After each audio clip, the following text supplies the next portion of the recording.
जोङो रायजो राजाफोरखौ बयखौबो जों दिनै खुलुमहरबाय। रायजोफोर जों दिनै मोनसे क्रुसियेल मोनसे आयदाखौ लानानै जों बे प्रेस मिटखौ खालामनो नागिरनाय जादों। बे आयदायानो जाबाय दिनैनि दिनाव जोंनो बे बिटिसि सिक्स सिडिउलखौ नांगौ ना जोंनो नैबे बिटिआरखौ जों नांगौ, बे मोनसे गिदिर कुइसन जाबाय। बिटिसि सिक्स सिडिउला जोंनि मोनसे सिक्स सिडिउलनि गोहो, बेजों जोंनो गाव खुंथायनि जोंनो गोहो हरनाय जादोंमोन। ओमफ्राय दिनै बेखौनो फोजोबनानै दिनै बिटिआर सुक्ति खालामनानै बे बिटिआर सुक्तिनि गेजेरजों दिनै बे बिटिसिखौ सेस खालामनो हादों, फोजोबनो हादों। दा बेनि थाखायनो जों दिनै बिनि सायाव माखासे खेंफोरथि जों लुबैदों आरो जोंबो खेंफोरथि सानदों। दा बेखौ लानानैनो फैगौ बिसायख'थियाव जोंनि दुलाराय बर' फरायसा आफादनि आफादगिरि दिपेन बर'आ रायजोफोरखौ बुंदों, मोनसे क्लियारिफिकेसन होदों जे बिटिआर मावफुंनो थाखाय प्रमद बर' इउपिपिएल हान्जाखौ बोसोरबा सम होबावनांगौ, बे बाथ्राखौ दिपेन बर'आ बुंदों। दा बोसोरबाजों बिटिआर मावफुंनाया सम्भब नङा। दा बोसोरबा थांबाय, बेयाव मावफुंनो हायाखै। दा खिन्थु बोसोरबा टाइम जोंनो होबावनांगौ होननानै दिपेन बर'आ बुंदों। दा लोगोसे बिथाङा बुंबावदों जे 2003नि उनाव हाग्रामा महिलारिनोबो जथेस्थ' दुलाराय बर' फरायसाफ्रा बिटिसि सुक्तिखौ मावफुंनो समाय होदों होनना बुंदों। दा बेयावनो आं दिनै रोखा रोखा रायजोफोरनि सिगाङाव आङो खुलायै बेखेवनानै सानदों।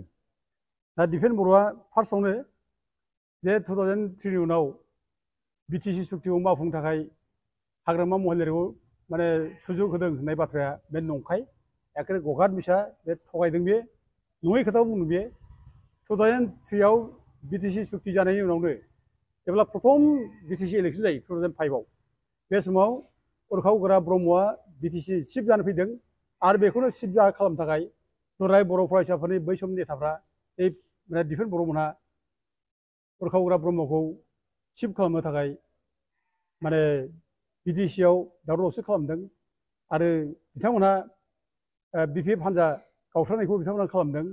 बै समाव माने उरखाव गोरा ब्रह्मखौनो प्रजेक्ट खालामनानै बुलाय सोलाय खालामदों।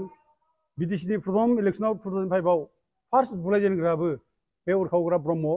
दा बिथांनि नेतृत्वआवनो 2 नं खुंगुरि एलपि स्कुलनि माने भट ग्रहण केन्द्रआव सासे प्रेसाइडिं अफिसार सुरन चन्द्र नार्जारि होननाय देबरगावनि मास्टार, बेखौ माने गन्थं मोखां सौख्रुबनानै थै लाला गहोदों।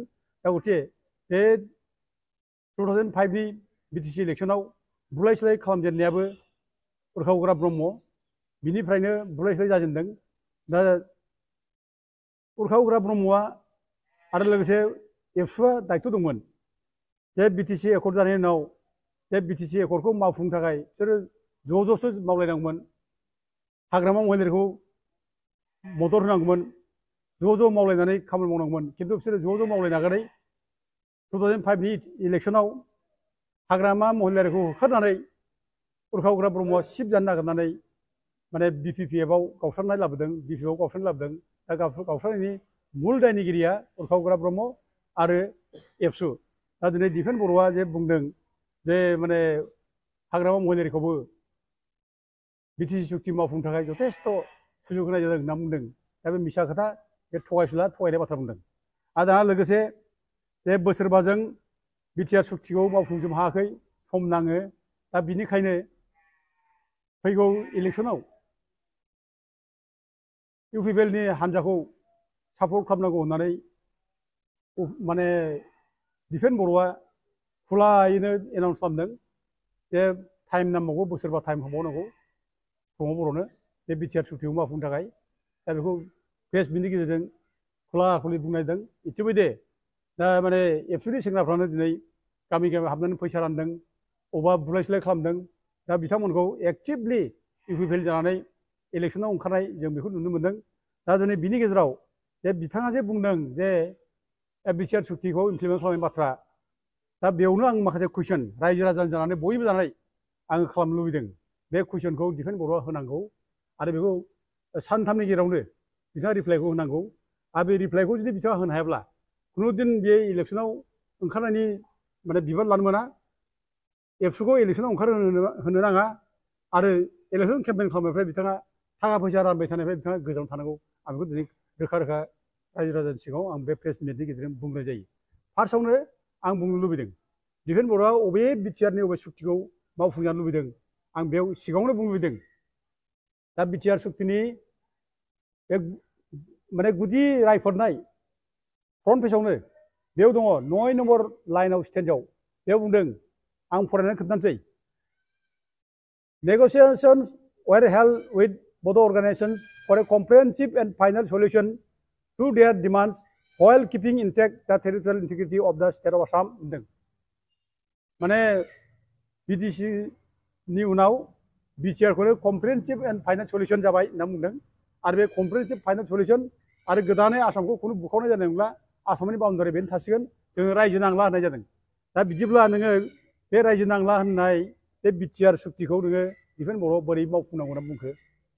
दा बे बिटिआर सुक्तिखौ मावफुंनाय जायोब्ला बेखौ जुदि गभर्नमेन्टआ मावफुङोब्ला बिनि आयेन जुदि पास जायोब्ला अब्लाथ' आसामाव खुनुदिन बुखाव जानाय नंला आरो जों बड'लेण्डखौ खुनुदिन मोननाय नंला बड'लेण्ड जानाय नंला। अब्ला बड'फानि जे गोथाव सिमां दंमोन गोथाव थांखि दंमोन गेरेमसा बर' हारि दानायनि बड'लेण्ड रायजो सोरजिनानै अब्लाथ' माने जानाय नंला। माथो बड'फानि थांखिजोंबो बड'फानि सिमांजोंबो नोंथां खाबजासे बेरेखा थांबाय। दा गथिखे अब्ला बे नों रायजो नांला होननाय बे सुक्तिखौ बोरै इमप्लिमेन्ट खालामजानो लुबैयो दिपेन बर'आ बिनि जबाबखौ होनांगौ आं बिथांखौ दा सिगाङावनो बुंनाय जायो।